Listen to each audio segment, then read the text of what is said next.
اسی طرح محترم بھائیوں، چونکہ وقت ختم ہو رہا ہے، میں اپنی گفتگو ختم کرتا ہوں.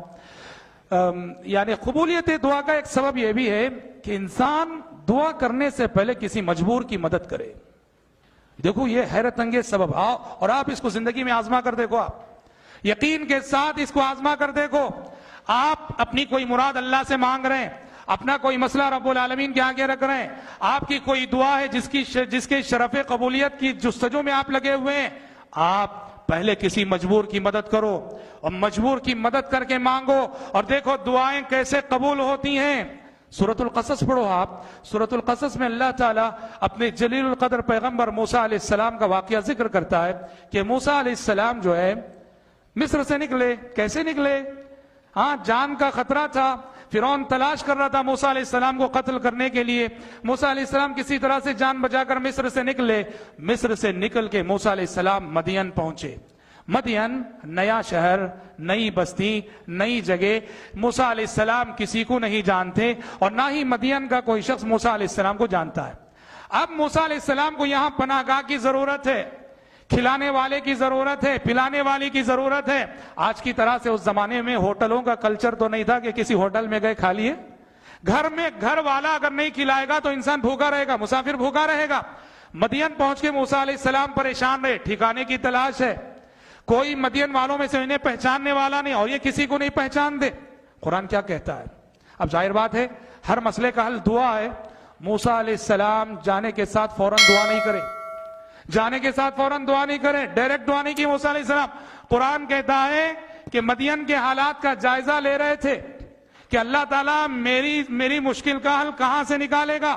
اچانک دیکھا مدین کا جو پنگھٹ ہے، جہاں بستی کے سارے لوگ، مدین کے سارے لوگ اپنے جانوروں کو سیراب کرنے کے لیے اپنے جانور لے کے آتے ہیں، وہاں دیکھا کہ دو نوجوان لڑکیاں باقاعدہ شرم و حیا والی اور لگ رہا ہے کہ بڑی نیک ہیں. یہ دو لڑکیاں جو ہے اپنی بکریوں کو روکے ہوئے کھڑی ہیں، جبکہ موسیٰ علیہ السلام دیکھ رہے ہیں بعد میں آنے والے سب اپنے اپنے جانوروں کو پانی پلا کے لے جا رہے ہیں. یہ بچیاں جو پہلے آئی ہوئی ہیں اور اپنی بکریوں کو کنارے جو ہے روکے ہوئے کھڑی ہیں.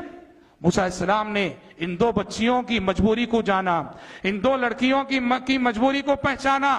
موسیٰ علیہ السلام آگے بڑھے، کہا قال ما خطبکما.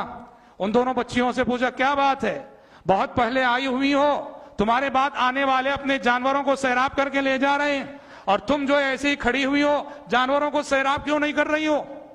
کہنے لگی قالتا لا نسقی حتی یصدر الرعاء، قالتا لا نسقی حتی یصدر الرعاء. دونوں لڑکیاں کہنے لگیں کہ اے اجنبی، یہ آج کی بات نہیں، ہر دن کا معمول ہے، ہم پانی پلانے کے لیے اپنے جانوروں کو لاتی ہیں، مگر جب تک سارے چرواہے اپنے جانوروں کو سیراب کر کے لے کے نہیں چلے جاتے تب تک ہم اپنے بکریوں کو سیراب نہیں کر سکتے. کیوں؟ حیادار خواتین تھیں، شرم و حیا والی خواتین تھیں، وہ مردوں کے ساتھ مردوں کے دھکے نہیں کھا سکتی تھیں، اس لیے مرد اپنے پہلے سیراب کر کے چلے جائیں، بعد میں آخری میں جا کے اپنے جانوروں کو سیراب کرتی تھیں. موسیٰ علیہ السلام نے دیکھا دو مجبور لڑکیاں جو کھڑی ہیں. موسیٰ علیہ السلام نے ان کے جانور لیے، کہا کہ ہٹو تم. جانور لے کے آگے بڑھے اور ان کو سیراب کر دیا. سیراب کر کے ان بچیوں کے حوالے کر دیا، کہا جاؤ اور اس کے بعد دعا کرتے ہیں. دو مجبور عورتوں کی پہلے مدد کی اور اس کے بعد قرآن کہتا ہے ثم تولى الى الظل. دو مجبور لڑکیوں کی مدد کرنے کے بعد ایک درخت کا سایہ تھا، اس سائے کے نیچے آ کے بیٹھ گئے. کوئی گھر نہیں تو درخت کا سایہ ہی گھر ہے. سائے کے نیچے آ کے بیٹھ گئے اور دعا کرنے لگے، رب انی لما انزلت الی من خیر فقیر، رب انی لما انزلت الی من خیر فقیر. پروردگارا، اجنبی مقام پہ اجنبی ہوں، کوئی شناسا نہیں، کوئی جاننے والا نہیں، جو بھی خیر بھلائی تو میری جانب نازل کرے، میری طرف بھیجے، میں اس کا محتاج ہوں. اللہ اکبر. غور کرنے کی بات ہے. رب انی لما انزلت الی من خیر فقیر کی دعا مدین پہنچنے کے فوراً بعد بھی تو ہو سکتی تھی. موسیٰ علیہ السلام نے پہلے مجبور کی مدد کی اور اس کے بعد دعا کر رہے ہیں، اور چنانچہ دعا قبول ہوئی. کہاں سے قبول ہوئی؟ موسیٰ علیہ السلام کے لیے راستہ کہاں سے نکلا؟ جس مجبور کی مدد کی تھی وہیں سے راستہ نکلا. یہ دونوں لڑکیاں خلاف معمول جب جلدی گھر پہنچ گئیں، باپ نے پوچھا، بوڑھے باپ تھے، کہا کہ جو ہے آج خلاف معمول جلدی کیسے آ گئی ہو بیٹی؟ تو دونوں نے کہا کہ ابا جان، کوئی اجنبی تھا، اس نے ہماری مجبوری دیکھی اور آگے بڑھا، اس نے ہمارے جانوروں کو سیراب کر دیا. باپ نے کہا اجنبی؟ کہا کہ اجنبی ہے اور اس نے ہمارے ساتھ احسان کیا ہے تو پھر اس کی مہمان نوازی کرنا ہم پر ضروری ہو گیا. کہا جاؤ اس اجنبی کو تلاش کر کے لاؤ. باپ جو ہے چلنے پھرنے کے قابل نہ تھے, بہت ضعیف تھے, خود نہیں جا سکتے تھے. اپنی 2 بچیوں میں سے ایک لڑکی کو بھیجا. قرآن کہتا ہے فجاءت احداہما تمشی علی استحیاء, ایک لڑکی بڑی شرماتی ہوئی, شرم و حیا کی پے کر ایک اجنبی سے بات کرنا ہے, شرماتی ہوئی چلی آئی. قالت ان ابی یدعوک لیجزیک اجر ما سقیت لنا, کہا کہ اے اجنبی چلے آؤ, ہمارے باپ آپ کو بلا رہے ہیں, آپ نے ہم پر جو احسان کیا ہے ہمارے باپ آپ کو اس احسان کا بدلہ دینا چاہتے ہیں. اس کے بعد کا واقعہ آپ جانتے ہیں. گھر کیا گئے, مستقل ٹھکانہ ملا اور اسی گھر میں موسیٰ علیہ السلام کو بیوی بھی مل گئی. تو حضرات گرامی, اس واقعے سے جہاں بہت سارے سبق معلوم ہوتے ہیں, ایک عظیم سبب یہ ہے کہ انسان کسی مجبور کی مدد کرے پھر دعا کرے. میں یہاں ایک واقعہ بتا کر اپنی گفتگو ختم کرتا ہوں. کشمیر کے ایک صاحب, سری نگر کے سفر میں ایک صاحب سے ملاقات ہوئی کشمیر میں, جو ان کا نام بھی فاروق تھا ان کا نام, اور فروٹ کے جو ہے بزنس مین تھے, فروٹ کے تاجر تھے. ان کا واقعہ میں نے سنا ہے, آپ کو بتا رہا ہوں.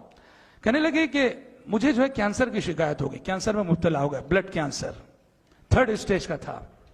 کہا کہ میں دلی میں ایک ڈاکٹر کے پاس جو کینسر کا ماہر تھا علاج کرا رہا تھا, پر علاج سے کوئی افاقہ نہیں ہو رہا تھا, علاج سے کوئی افاقہ نہیں ہو رہا تھا. مجھے میں زندگی سے مایوس ہو گیا. تو اچانک ان کے علم میں نبی کریم صلی اللہ علیہ وسلم کی وہ حدیث آئی کہ داؤوا مرضاکم بالصدقہ, داؤوا مرضاکم بالصدقہ, کہ اپنے بیماروں کا علاج صدقے کے ذریعے کرو. کہا کہ نبی کریم صلی اللہ علیہ وسلم کی حدیث میں نے پڑھی کہ اپنے بیماروں کا علاج صدقے کے ذریعے کرو. تو گیا مجھے یہ معلوم ہوا کہ یعنی بیماری کا ایک علاج صدقہ بھی ہوتا ہے. وہ کہتے ہیں میں نے 2 علاج کیے. سب سے پہلا علاج تو یہ کیا, 2-2.5 لاکھ روپے میں نے صدقہ کیے. 2-2.5 لاکھ روپے میں نے اس بیماری سے شفا یابی کے لیے صدقہ کیے. اور دوسرا علاج وہ کہتے ہیں کہ 2-2.5 لاکھ روپے صدقہ کرنے کے بعد کہتے ہیں کہ ہمارے پڑوس میں ایک غریب تھا, ایک مجبور انسان, بوڑھا اور نابینا. دیکھو, بوڑھا, نابینا اور غریب, 3 مجبوریاں. تو کہتے ہیں میں نے اس کمزور, نابینا, اندھے بوڑھے کو لے کر عمرے پہ جانے کا ارادہ کیا. اور میں نے اسے کہہ دیا کہ دیکھو میں کینسر کے مرض میں مبتلا ہوں, میں تمہیں اس لیے لے جا رہا ہوں کہ تم میرے لیے وہاں اللہ تعالیٰ سے رو رو کے دعائیں کرو. کہتے ہیں میں اس بوڑھے ضعیف نابینا کو ساتھ لے گیا, اور وہ بھی جو ہے سفر بھر میں اور دوران عمرہ خوب میرے حق میں دعائیں کرتا رہا, اور میں بھی خوب رو رو کے دعائیں کرتا رہا. کہتے ہیں 2-2.5 لاکھ روپے کا صدقہ, اور اس کے بعد یہ جو عمرہ ہوا, اس کے بعد سے میری طبیعت اس تیزی کے ساتھ سنبھلنے لگی کہ پوری طرح جب میں عمرے سے واپس ہونے کے چند دنوں بعد جا کے دلی کے اس ڈاکٹر سے تشخیص کروایا تو ڈاکٹر حیران رہ گیا. وہ کہنے لگے اللہ کا شکر ہے, اس کے بعد پوری طرح سے میں شفایاب ہو گیا. اور جس وقت وہ مجھ سے گفتگو کر رہے تھے کہنے لگے 12 سال ہو گئے شفایاب ہوئے, آج تک وہ بیماری لوٹ کر نہیں آئی. حضرات گرامی, اسلاف کے واقعات تو بہت ہیں, اسلاف کے واقعات تو بہت ہیں. میں آپ کو ہمارے اپنے ساتھ جینے والے, ہمارے اپنے ساتھ اٹھنے بیٹھنے والے ان لوگوں کے واقعات سنا رہا ہوں, یہ یقین دلانے کے لیے کہ جن اصول و ضوابط کے ساتھ مانگنا ہے, سلیقے سے مانگا جائے, یقین کے ساتھ مانگا جائے, تو زندگی کا کتنا بڑا ٹینشن کیوں نہ ہو, اور زندگی کا کتنا بڑا مسئلہ کیوں نہ ہو, جو کہ دعاؤں سے قبول نہ ہو, مانگو, رب العالمین سے مانگو. اور رب العالمین کہہ رہا ادعونی استجب لکم, مجھ سے مانگو میں تمہاری دعائیں قبول کرتا ہوں. دعا ہے رب العالمین سے کہ اللہ تبارک و تعالی کہنے والے کو اور سننے والوں کو توفیق عطا فرمائے کہ اللہ تعالی ہم اس سے مانگنے والے بندے بنے. اللہ تعالی ہمیں مانگنے کا سلیقہ عطا فرمائے, مانگنے کا قرینہ عطا فرمائے, اور رب العالمین ہماری اور آپ کی دعاؤں کو شرف قبولیت سے نوازے. اللہ کرے آمین. وآخر دعوانا الحمدللہ رب العالمین.